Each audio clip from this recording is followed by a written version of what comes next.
ദൈവ തിരുനാമത്തിന് മഹത്വം ഉണ്ടാവട്ടെ. ബൈബിൾ റീഡിംഗ് പ്രോഗ്രാമിൽ സംബന്ധിക്കുന്ന ഏവർക്കും കർത്തൃനാമത്തിൽ സ്നേഹവന്ദനം. യോശുവയുടെ പുസ്തകം 17-ാം അധ്യായം. 16-ാം അധ്യായത്തിൽ എബ്രഹീമിൻ്റെ ഓഹരിയെക്കുറിച്ച് പറയുന്നു. ജോസഫിൻ്റെ മകൻ, ഇവിടെ ജോസഫിൻ്റെ മൂത്ത മകൻ മനശ്ശയുടെ ഓഹരിയെക്കുറിച്ചാണ് നമ്മൾ വായിക്കുന്നത്. മനശ്ശയുടെ പാതി ഗോത്രത്തിന് കനാനിൽ വരുന്നതിന് മുമ്പ് ജോർദാന് കിഴക്ക് വശം അവർക്ക് അവകാശം ഇത് കൊടുത്തിരുന്നു. ബാക്കി പാതി ഗോത്രത്തിനാണ് ഇവിടെ അവകാശം ഇവിടെ നൽകുന്നത്.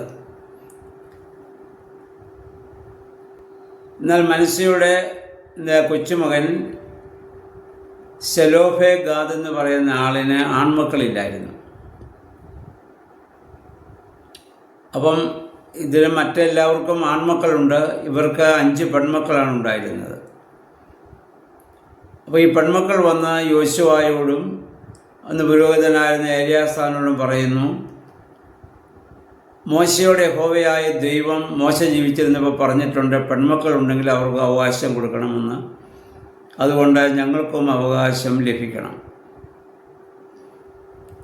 അപ്പോൾ അതനുസരിച്ച് യോശുവ ആ പെൺമക്കൾക്കും അവകാശം അവിടെ നൽകുകയാണ്. പഴയ നിയമകാലത്ത് സഭയിലെ അംഗത്വം വാസ്തവത്തിൽ പുരുഷനാണ്. പരിച്ഛേദന എന്ന കർമ്മം കൊടുത്തതും പുരുഷന് വേണ്ടി മാത്രമായിരുന്നു. ആൺപ്രജയെല്ലാം പരിച്ഛേദന ഏൽക്കണം. സ്ത്രീ പുരുഷനോട് സംയോജിക്കുമ്പോൾ അവളും അവകാശത്തിൻ്റെ ഭാഗമായി മാറുന്നു. വിവാഹത്താൽ സംയോജിക്കപ്പെടുമ്പോൾ ഭാഗമായി മാറുന്നു എന്നുള്ള ഒരു കൺസെപ്റ്റാണ് പൊതുവെ ഉണ്ടായിരുന്നത്. വാസ്തവത്തിൽ ഒരു പുരുഷ മേധാവിത്വം എന്ന് വേണമെങ്കിൽ അതിനെ നമുക്ക് പറയാം. പക്ഷേ പുതിയ നിയമത്തിൽ സഭയിൽ സ്ത്രീ പുരുഷൻ വ്യത്യാസമില്ല. എല്ലാവർക്കും സഭയിൽ അംഗത്വവും എല്ലാവർക്കും സഭയിൽ അവകാശവും ഉണ്ട്.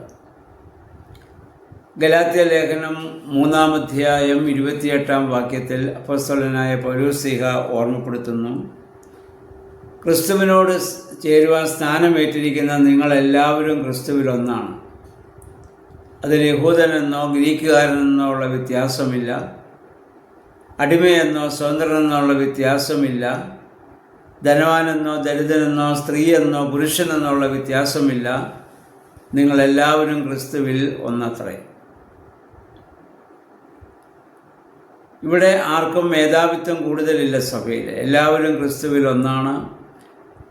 അവിടെ സാമ്പത്തികമുള്ളവനും സാമ്പത്തികമില്ലാത്തവനും അറിവുള്ളവനും അറിവ് കുറഞ്ഞവനും സ്ത്രീയും പുരുഷനും എല്ലാം ക്രിസ്തുവിലൊന്നാണ്. ആ സമത്വത്തിൻ്റെ സാഹോദര്യത്തിൻ്റെ വലിയ അനുഭവമാണ് സ്വർഗരാജ്യത്തിൻ്റെ അനുഭവം എന്ന് പറയുന്നത്. അതുകൊണ്ട് സ്നാപകയോഹന്നാൻ പറഞ്ഞു, കർത്താവിൻ്റെ വരവ് എപ്പോഴാണ് സാധ്യമാവുക? എല്ലാ മലയും താഴണം, എല്ലാ താഴ്വരയും നികന്നു വരണം, വളഞ്ഞതും ദുർഘടമായതൊക്കെ നേരെയാകണം, ഉയർന്നത് താഴ്ന്നത്, ഉയർന്ന മല താഴ്ന്നാൽ താഴ്ന്ന താഴ്വര ഉയർന്നാൽ നിരപ്പിൻ്റെ അനുഭവമാണ്, അല്ലെങ്കിൽ സമതലമായിട്ടത് മാറും. അപ്പോഴാണ് കർത്താവിൻ്റെ വരവ് സംഭവിക്കുക. അപ്പോൾ സകല ജഡവും ദൈവത്തിൻ്റെ രക്ഷയെ കാണുമെന്ന് സ്നാപകയോഹന്നാൻ വിളിച്ചു പറഞ്ഞു. അത് യോഹന്നാൻ വരുന്നതിന് അനേക നൂറ്റാണ്ടുകൾക്ക് മുമ്പ് പ്രവാചകൻ അത് പ്രവചിച്ചു പറയുകയും സ്നാപകയോഹന്നാൻ എടുത്തു പറയുകയും ചെയ്തു.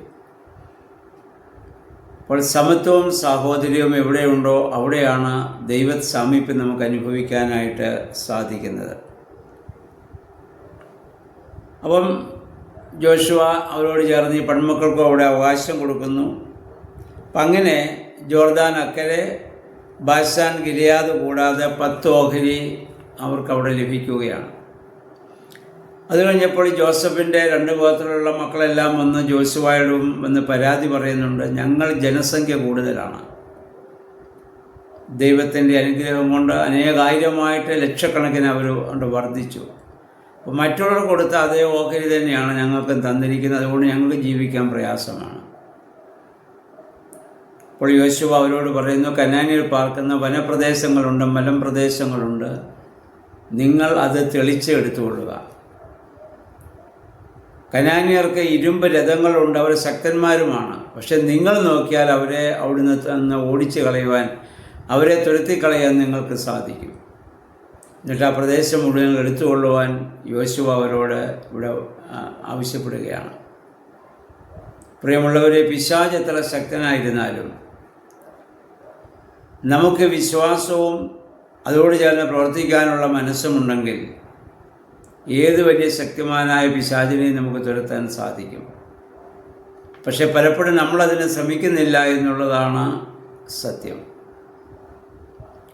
ഇപ്പോൾ വിശ്വാസവും പ്രവൃത്തിയും കൂടെ ഒന്നിച്ചു ചേർന്നാൽ ഇരുമ്പ് രഥങ്ങളുള്ള കനാന്യരെ ഇവർക്ക് ഓടിക്കുവാൻ സാധിക്കുന്നത് പോലെ ശക്തന്മാരായിരിക്കുന്ന പൈശാചിക ശക്തികളെയും നമുക്ക് തോൽപ്പിക്കാൻ സാധിക്കും. അതിന് നമ്മൾ മനസ്സ് വെക്കണം. ദൈവത്തോടൊപ്പം നമ്മളായിരിക്കണം. ക്രിസ്തുവിനോട് ചേർന്ന് നമ്മൾ നിൽക്കുമെങ്കിൽ ആ പിശാചിനെ നമുക്ക് തോൽപ്പിക്കുവാൻ സാധിക്കും. നമ്മുടെ വേദപുസ്തക വായനകളും പ്രാർത്ഥനകളും നോമ്പും ഉപവാസവും ഒക്കെ അതിനു വേണ്ടിയാണ്. കർത്താവ് പറഞ്ഞു, ഉപവാസത്താലും പ്രാർത്ഥനയാലും അല്ലാതെ ഈ ജാതി നിങ്ങളെ വിട്ടുപോകുകയില്ല, പൈശാചിക ശക്തികളെ നിങ്ങൾക്ക് അതിജീവിക്കാൻ സാധിക്കുകയില്ല.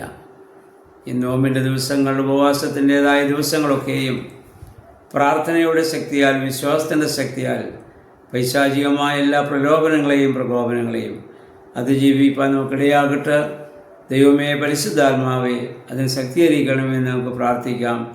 ദൈവം അതിനെല്ലാവരെയും സഹായിക്കുമാറാകട്ടെ.